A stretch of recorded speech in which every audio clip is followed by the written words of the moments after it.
Macmillan Audio presents Awakened by PC Cast and Kristin Cast.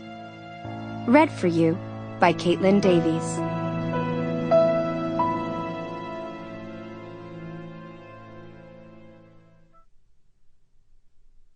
Chapter 1. Neferet. A disquieting sense of irritation awakened Neferet. Before she had truly departed that amorphous place between dreams and reality, she reached out with her long, elegant fingers and felt for Kalona. The arm she touched was muscular. His skin was smooth and strong and pleasing beneath her fingertips. All it took was that small, feather-like caress. He stirred and turned eagerly to her. "My goddess." His voice was husky with sleep and the beginnings of renewed desire. He annoyed her. They all annoyed her because they were not him. "Leave me, Cronus." She had to pause and search her memory to remember his ridiculous, overly ambitious name. "Goddess, have I done something to displease you?" Neferet glanced up at him. The young son of Erebus warrior was reclining on the bed beside her, his handsome face open, his expression willing, his aquamarine eyes just as striking in the dimness of her candlelit bedroom as they had been earlier that day when she'd watched him training in the castle courtyard.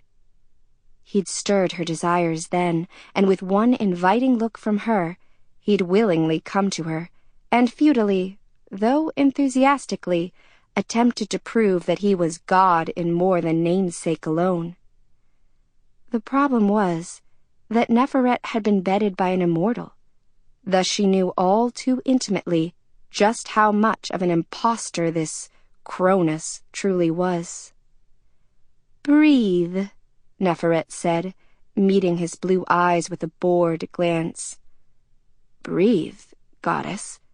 His brow, decorated by a tattoo pattern that was supposed to represent ball and mace weaponry, but to Neferet appeared more like frilly 4th of July fireworks, furrowed in confusion.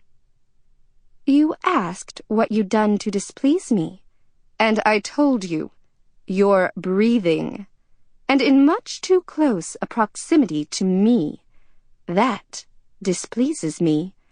It's time you depart my bed." Neferet sighed and flicked her fingers at him in dismissal. "Go. Now."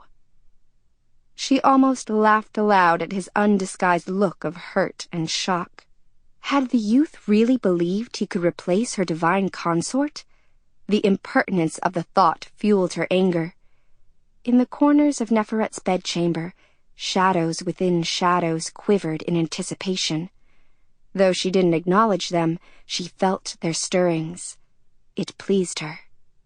"Cronus, you were distracting, and for a brief time you gave me a measure of pleasure." Neferet touched him again, this time not so gently, and her fingernails left twin raised welts down his thick forearm. The young warrior didn't flinch or pull away. Instead, he trembled beneath her touch, and his breathing deepened. Neferet smiled. She'd known this one needed pain to feel desire the instant his eyes had met hers. "I would give you more pleasure if you allowed it," he said. Neferet smiled. Her tongue flicked out slowly, licking her lips as she watched him watch her. "Perhaps in the future. Perhaps.